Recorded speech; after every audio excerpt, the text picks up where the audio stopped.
Okay, so I'll say Tanzi, Atawia, Kakia, Kitan, Skatanawao. So I just said in some developmental Cree, greetings to you all in a good way.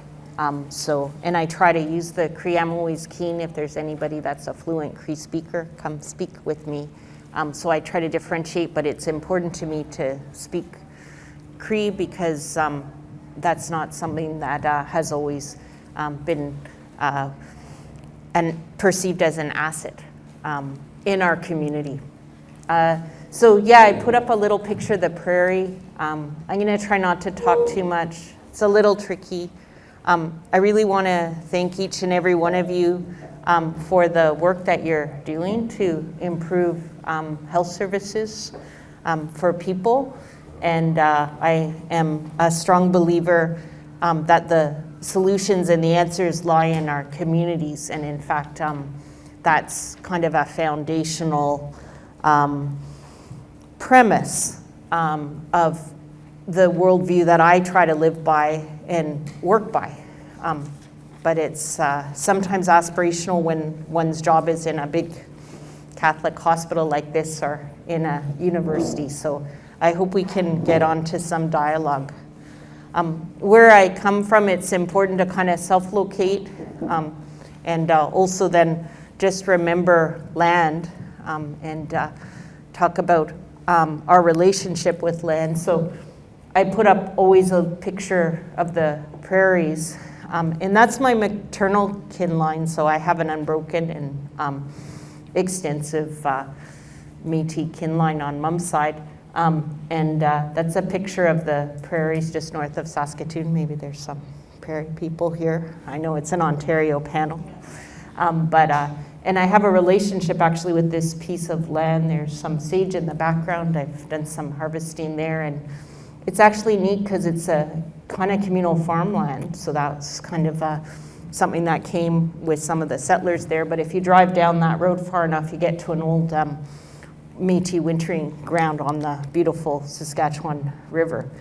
So in addition to all those things that Peter talked about, sometimes I called them publicly, I think recently, my Boy Scout badges. So sometimes I think my day job really is about trying to represent what community already knows in the communities that I have the honor and privilege of working with, which are First Nations, Inuit, and Métis communities primarily now, in a way that the decision makers will listen. So probably I'm not going to tell you too much that you don't know, but I'm interested, curious, and excited that you wanted to hear more about Indigenous models. And maybe it is because sometimes when we talk about these things like patient-oriented research or whatever in Indigenous health research community, we're like, well, we've been doing that for like 20 years because we can't really, at least I can't do anything else. So maybe there is something good to draw on. So that's just a little picture of this well-living house so you kind of know where I'm from, but Peter already said that. And one of the things that I've been very lucky with over time, and one of the things I'm supposed to acknowledge in addition to all those other Boy Scout badges, is my family and the elders and knowledge keepers that have worked with me and my ceremony lodge. And one of the things that's been amazing about Well Living House is we've always had a council of Indigenous grandparents, and there's 3 of the founding grandparents, Madeline Dion Stout, Jan Longboat, and Carol Terry. We've had many gatherings in this room. And of course, a beautiful mural by Christy Belcourt. So probably people won't be surprised in the room, but some of you might be. But health and social services in Canada are still commonly of limited social value for Canada's First Peoples. We can talk about some of the synergies and opportunities that are held in Indigenous health models, but we also have to think that within First Nations, Inuit, and Métis populations, there's distinct experiences, distinct worldviews, and we're going to need to have some distinct solutions as well. And commonly, when in my 30 years of being a family doctor, and when I'm speaking like at the university or to my colleagues, I think there's about 2,000 primary care providers in the Department of Family and Community Medicine, or just about now. Yes, sometimes they can be, oh no, we're good in the cities, it's okay, but it's still not okay, right? I've had opportunities then to sometimes present information that community already knows. So I was an expert witness at the second part of the Brian Sinclair inquiry. So I think many of you know the story about Mr. Brian Sinclair, and the challenge is that this is despite commonly our best intentions that people are dying. So Mr. Sinclair was actually referred to the emergency room in Winnipeg Health Sciences by his primary care provider. He was housed and he needed a catheter change because he had a urinary tract infection, but hundreds of healthcare providers walked by. And actually, I don't think that any of them actually woke up that morning and said, well, I want to be negligent and have someone pass away from my negligence. So he ended up dying because he gradually got sick. That urinary tract infection spread to his blood. But I think instead they made an assumption. They looked at him and they thought he was homeless, and they thought that he was intoxicated and it was cold, right? So that's something that can be a big problem. People can make a lot of assumptions. And in medicine, in emergency rooms, I used to do some rural emergency practice. We do use stereotyping to save lives, but yeah, when we use it for social positioning, it can be very harmful. That's my lodge sister, Christy Belcourt, and that's the Saskatchewan River again. So she did a beautiful community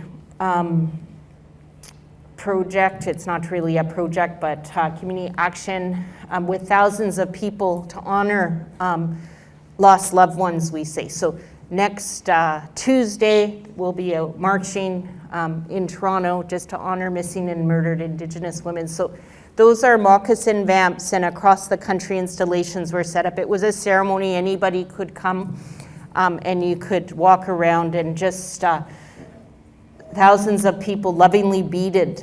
The vamp is the top part of the moccasin.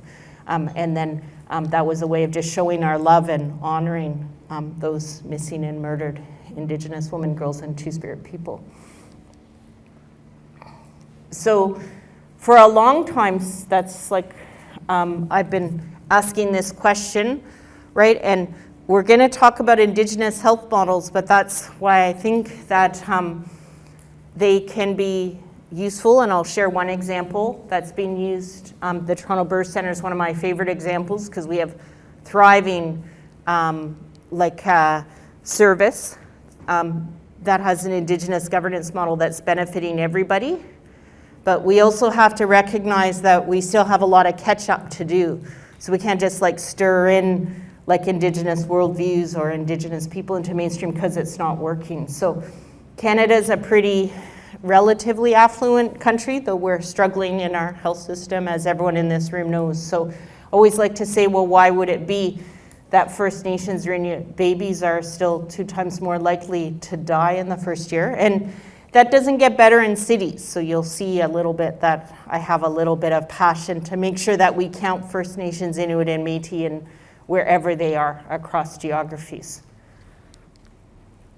I was asked to speak a little bit about the TRC as well.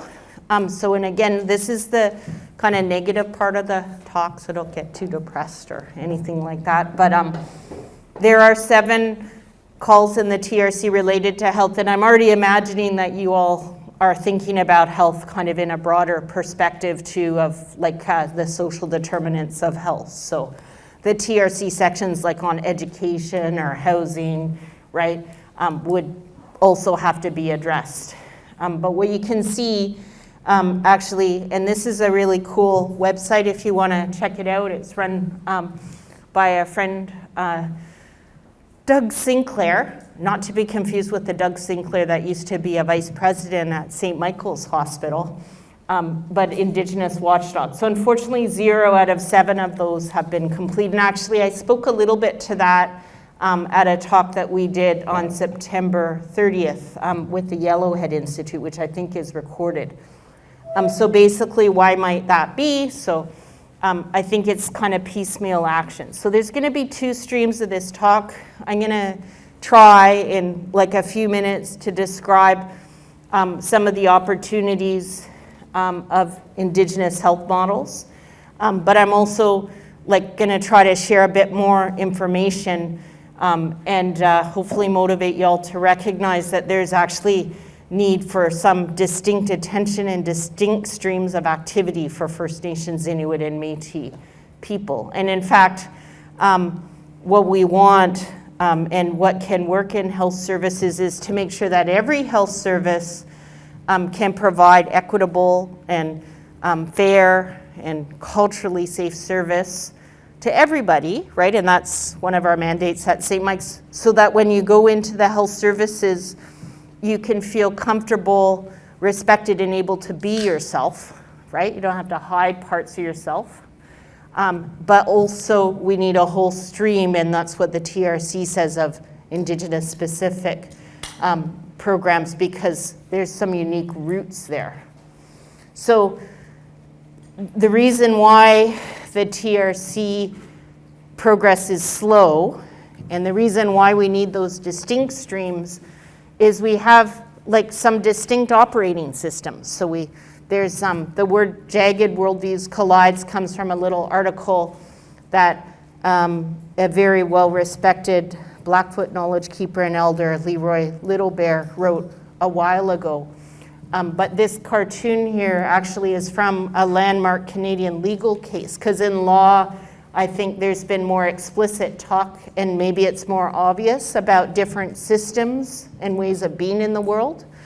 See, in my day job, when it's a good day, that's exciting, right? And that's hopefully maybe why you came here. You're like, wow, there's something that could be really innovative, right, about looking at some of these distinct First Nations, Inuit, and Métis models of health. But unfortunately, most of the time, we don't harmonize those things. So instead, they're kind of like gears that are just grinding and breaking each other down. And part of it is really like this battle around, well, what's knowledge? What's reputable knowledge, right? Like, what's evidence? And that's why there's alignment with what you're doing here, because you're saying, well, actually, I live in my body 24/7. And when I was a family doc, I always used to say that, like, I'm going to defer to your knowledge. You live with yourself 24/7, so obviously you know a lot more. I have like a little bit of information, right, that I can bring to you. And then the process is about aligning those pieces, and how does that sit for you in your 24/7 lived experience. And how you live in the world 24/7, you know, we all do carry around like a little operating system, right? But what happens here, this is in law, it's very clear. So oral histories of land use. So this decision, this cartoon is based on the Delgamuukw decision, and it's the first time in a Canadian court of law, so the Canadian courts of law being based on like English or French law, depending on if you're in Quebec or other parts of the country, is based on book knowledge, right? But like this is a representation maybe of a Gitskan knowledge keeper, because it was the first time, so the Gitskans people's oral history of the traditional land use was actually recognized as valid, right? So that's a big problem in healthcare. Some people try to monopolize what's valid or not, and it kind of gets politicized. And that's a big problem in terms of like reconciliation and why solutions aren't working, because people are saying, oh, well, let's do this, but they're in the wrong operating system. One thing that I like about this, because I think even the cartoonist couldn't actually get at the complexity, so you see it looks kind of abstract. In my experience as a Métis woman, we're very pragmatic, right? So we do have a connection like to the metaphysical, but yeah, to survive on the prairies and the way I was raised, like I'm actually considered sometimes like a little bit like not useful because I tend a bit more to the abstracts. So, you know, my auntie will kick me out of the kitchen, right? Like if you can't carry your weight, like in the day-to-day maintenance of things, so that's pragmatic. So I just want to challenge that stereotype because sometimes we get misconstrued. But to live on the land, and I also think one of the things I used to say, and I travel around a lot, and probably my plane last night back from Winnipeg was coming across, it was going across Lake Superior, so say we just ended up having to do emergency landing somewhere. Like, what do you want? Do you want like all these books in the Cochrane Collaborative, right? Or do you want like anybody who actually has some traditional knowledge of the land? So again, in healthcare, I think we need to think about that. But I think the point of this slide is that's where we're at. That's why we're stalled, right? Because the policies are still trying to put round pegs in square holes. Another thing then, and we'll try to get into the solution space pretty quickly, because I think, do I have like 7 minutes left now? Okay. So this slide I actually showed when I was an expert witness at the National Inquiry on Missing and Murdered Indigenous Women, and I'm not trying to, I'm supposed to be humble. It's honesty and truth I'm really good at. Humility, not so much, but I'm trying. Okay. So what we can do, and again, like these are two approaches, and maybe these are approaches that are relevant for all communities that then are trying to fix things. So we have systems in primary healthcare that are all about putting like a round peg in a square hole, right? Like, and who thought of this? Like, did you live in my body 24/7? Like, whoever thought it would be good to have like 7 people on an answering machine, like when you're sick, right? Like, okay. So dig into what is wrong with the systems, or in the context of Indigenous people, they're clearly colonial systems, right? So they were based on an idea that we would appropriate the lens. You'll hear in a minute, and I might have to go on fast forward. I'm passionate about counting First Nations, Inuit, and Métis, and wherever we are, partly because I spent the last 15 years here in the city of Toronto.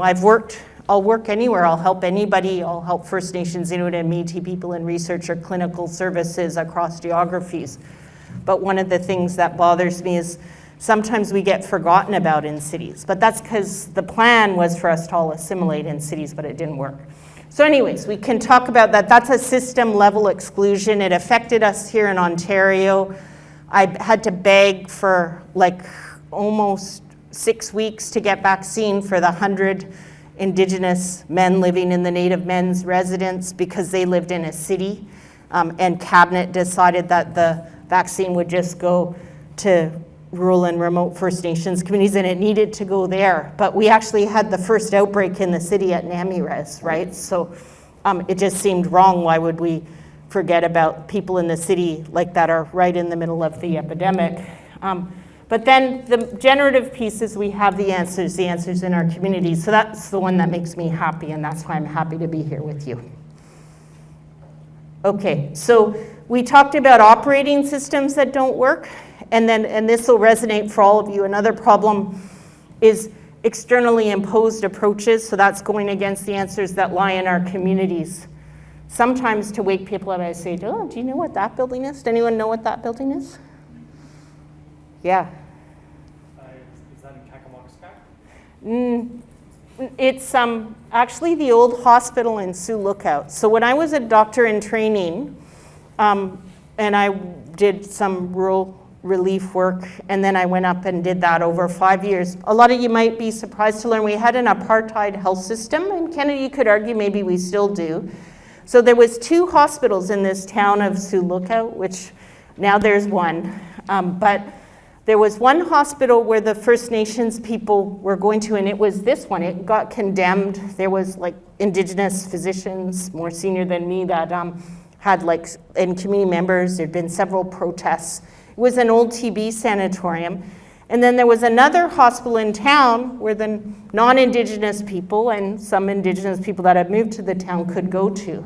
So yeah, I just like to, but the contrast and the opportunity with that kind of model is the Toronto Birth Centre. And that's going to be my first example of an Indigenous health model. So you have your handout. So just the big point, I couldn't resist then just trying to remind you all to remember, in the province of Ontario, like the largest populations of First Nations, Inuit, and Métis people are in cities like Toronto. So there's over 80,000 Indigenous people here in the city of Toronto, huge populations in Thunder Bay, and the census doesn't count us properly. So we've shown 6 times that there's 2 to 4 times more Indigenous people living in Ontario cities than the census is counting. The other thing is people think our health gets better in the cities, and they think, oh, the reason why the infant mortality rates are like that, it's because all the hospitals are in the cities. But if you can think of a single health indicator, if you can find evidence of a single Indigenous health indicator that gets better with urban residents, let me know, because I've never found one, right? And to me, this is never like to be a competition, because we're all related, right? But it's to help everybody understand that there is this population that needs to be recognized. And also, to me, the health inequity, like if a health inequity is something that's immoral and unjust that could be remedied, like it's crazy to me. Like, of course, we have gaps in primary care access, but I've been here for 15 years. Within this square mile, right, there's probably more hospitals and more specialist physicians. Maybe in Vancouver it's similar, but I think probably we're in the top 10 in the world. Yet, even though those hospitals are right there, First Nations, Inuit, and Métis people are having trouble accessing them because there's some gaps, but there's actually racism as well. People are experiencing that. More than 1 out of 4 people are experiencing that, and the large majority then just don't go back. So I gotta go fast. You got all these handouts. But this is all the stuff that just shows, in case you didn't believe what I said, then the BMJ people believed it. But one thing is then there's 15,000, this was pre-COVID. In 2016, we showed that there's over 15,000 First Nations, Inuit, and Métis adults in Toronto. We say Takaranto sometimes if I wanna be cheeky, because it's an attempt to go back to the original name. And 24,000 don't have a regular family doctor. But here, and so we're lucky because we do have an Indigenous health center in Anishinaabe Health, amazing place. I got to work and train there. But for what other population in Toronto would they say, oh, well, you have one health center for 88,000 people. So it just seems unusual. The way that the province rolled out community like health centers for Indigenous people, they just put one in every city, regardless of how many people there were. So we're working on that. This is a picture, so I was asked to talk about Indigenous worldviews and models. You can have a look at this document. So one of the reasons we do have all these Aboriginal health access centers, even though we only have one for Indigenous people, reminds me for the Toronto Birth Centre, which is now governed by Indigenous people. When I was involved in that, the province was announcing that there was going to be 2 new birth centers funded. It was a political move because there was high rates of cesarean sections for people in cities. And I asked the Premier, Dalton McGuinty at the time, I said, well, will the one in Toronto be an Indigenous center? He said, well, there's already an Indigenous birth center in the province, because there's one in 6 nations. So that's the kind of logic that we often get in Indigenous community. I'm glad some of you are sighing or shaking your heads, because that's my day. That's my everyday. And I'm glad you're here, because it's a funny thing, right? Because on one hand, there's certain evidence and formulas people use, but it seems to go out the window sometimes when people choose for it to go out the window. This is a beautiful model. There was an amazing group of First Nations, Inuit, Métis policymakers that came up. So in this document, this is the Aboriginal health policy for Ontario. So it's over 20 years old. But you can just see, and again, I talked about how it's pragmatic, but I like, and maybe what you're interested in, this is a comprehensive kind of model. So a lot of what we do builds on these kind of comprehensive models, but remember the models, like when you have like a framework like this, you're just putting on paper, it's like a teaching tool. So then to actually implement that is really complex, and so it would be hard to kind of step in and just implement that. I'm lucky here in Toronto, and then always say anybody can develop an Indigenous worldview. I've just been working on mine for about 55 years, right? And even then I'm not perceived as incredibly competent, as I've already shared with you in terms of getting kicked out of my auntie's kitchen. But yeah, I'm lucky, and you'll hear and see how we've kind of tried to implement some of these things. But here you can just see we're across the spectrum of health. You've got across the life cycle. And then you've got physical, mental, emotional, and spiritual. When I'm being cheeky, which I guess I am this morning, it's Friday anyways, though I'm gonna run out of time soon, I like to say that I think it's the Indigenous people that were at Alma Ata when the World Health Organization was deciding on a more holistic definition of health. I like to say maybe the Indigenous people influenced it. So one of the things I've been thinking about, and Madeline Dion Stout kind of gifted this Cree Terminiska Tastawin attachment through the ages where all people and things are connected. Can you imagine if our primary healthcare services did that? So a lot, and you'll see it's like a relationship-based thing, and relationships are medicine, relationships are healing, right? If we went to our primary care providers and we had this kind of attachment, right? And all things, the land as well, that's like the purpose of the land acknowledgement. We'd have no wars, we'd have no global warming. So that's thinking big, how do you get there? But that's what I think about this word generative then, that's the representation of that concept. It's interesting because it's been used in business and it's been used in developmental psychology. Erickson actually he said the midlife was a generative stage, but within this Cree context, it's that broader sense of interconnection. I'm trying to get to some of the worldview pieces because in order to really fully understand and implement Indigenous models, you have to kind of be in an Indigenous operating system, right? But there's like 10,000 Indigenous operating systems, probably even more than that. The sociocultural linguistic diversity of the Americas before colonization was tenfold all of that of Eurasia. So you're just getting mine. It's not a great one. But so one of the things, we'll just talk a little bit about why I love Indigenous midwifery, right? Like as a wise practice, like an evidence-based practice to address those disparate infant mortality rates. And there's my auntie Maria Campbell saying that, so these people were community members, but so they attended births, but they did much more than that. And there's a whole national movement now around Indigenous midwifery. And yes, some of the basic things are like midwives really as nation builders and also attending death as well as birth. The Toronto Birth Centre, so when there was that announcement, it was a good thing because often as a researcher I'm really slow. You've got better people here, better Dr. Tara's a bit speedier than me, I think, in terms of, so it's hard sometimes to get the researcher to catch up to the real world or the policy window, so you're lucky sometimes when policy windows line up with stuff you're working on. So I didn't do the heavy lifting of creating this Toronto Birth Centre. Two people named Sarah Wolf and Shirley Bourgeois did with a whole collective called the 7th Generation Midwives Toronto and a whole bunch of community support, including a group of people from Women's College Hospital that gifted them their corporation. But what happened is when the province said, well, we're going to have a birth center in Toronto because there's high infant mortality rates, but they weren't thinking it would be an Indigenous birth center because of course there was already one for Six Nations. We'll all just go over there, which it's a very lovely community. I'm sure they would have tried to welcome us, but yeah, probably one birth center, you might get a bit busy. But as you can see, there's like a lot of Indigenous presence here. But this Toronto Birth Centre now, I think they've delivered about 3,000 or 4,000 babies, but they flipped midwifery on its head. So I've been practicing in Toronto on and off since the mid-90s.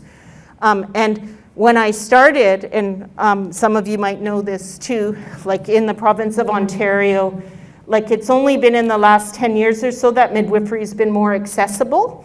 So before that, it was really something because it wasn't publicly funded, so rich people could go to use midwives, and often they weren't really representative in terms of racial and ethnic diversity of our amazing diverse cities.